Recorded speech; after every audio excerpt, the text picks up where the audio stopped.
Back in here to Live Now from Fox. I am Andy Mack. After a flurry of executive orders and actions for President Trump on his first day after being sworn in a day later, 18 different states, attorney generals from those states filing a lawsuit against one of those major executive actions, that relating to the ending of birthright citizenship. And I want to put up this post here on Live Now from Fox from the Attorney General out of Wisconsin, Josh Call, saying Governor Evers' Attorney General Call joined coalition of states challenging unconstitutional order attempting to end citizenship for certain kids born in America. And of course, the long list of states include California, Colorado, Connecticut, Delaware, Hawaii, Maryland, Maine, Michigan, Minnesota, Nevada, just to name a few, and of course, Wisconsin, like we were talking about. Let's bring into the conversation right now Attorney General Josh Call. Josh, thank you so much for joining us here on Live Now from Fox to discuss this.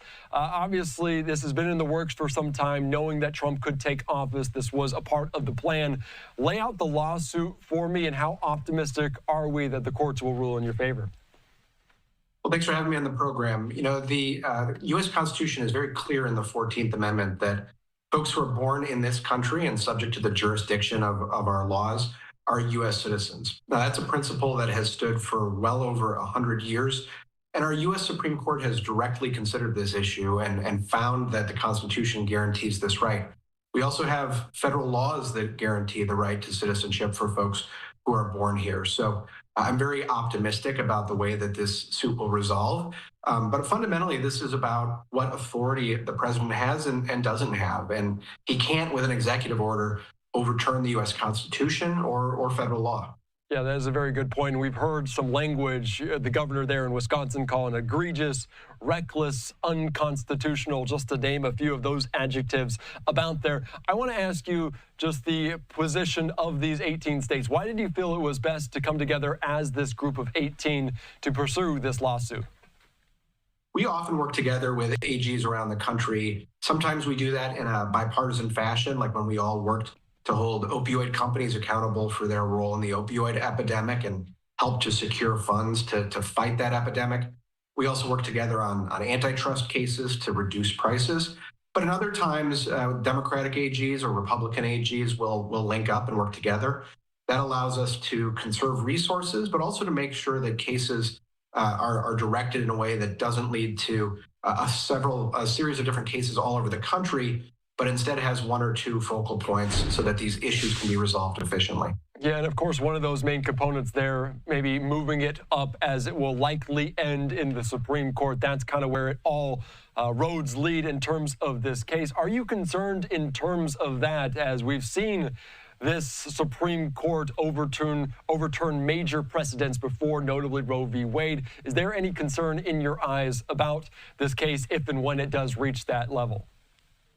Well, certainly the composition of the U.S. Supreme Court is different now than it had been previously. And when there's a shift, that can lead to different outcomes. But in a legal case, you know, if the language of the Constitution is on your side, that's a good thing. If you've got a Supreme Court precedent on your side, that's a good thing. And if you have federal law on your side, that's a good thing. Here we have all three, so I remain optimistic that ultimately the rights of these kids under our U.S. Constitution will be protected.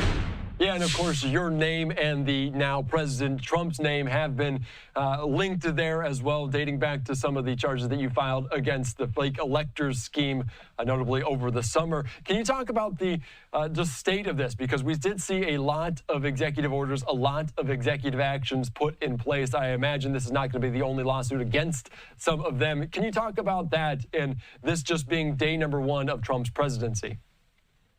Yeah, there were a number of executive orders issued yesterday, and I'm sure that there will be a lot more issued in the days ahead.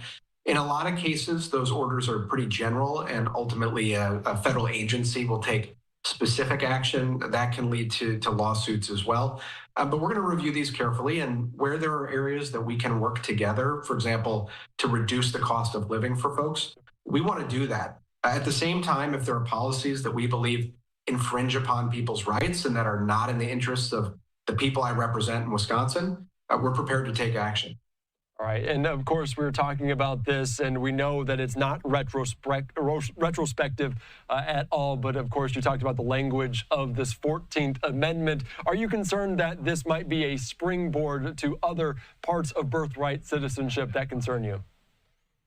Well, we'll see what the Supreme Court decides. The language of the Constitution is very clear that if you're born in the United States and subject to the jurisdiction of the United States, you're a citizen. I don't think anybody of either political party wants to see us in a dynamic where the president, whoever it is, through the stroke of a pen, can effectively delete parts of the U.S. Constitution. That document has served this country very well for hundreds of years, and our rule of law has served us well. So we want to see that upheld in this case. And again, I have a lot of hope that will happen through this court case. All right, very good. A very important case that will continue to rise. Josh Call, thank you so much. I appreciate your time for breaking it down, because it is a story that is from coast to coast, from West Coast to East Coast. We're following here on Live Now. Thanks again. I appreciate your time. Thanks for having me.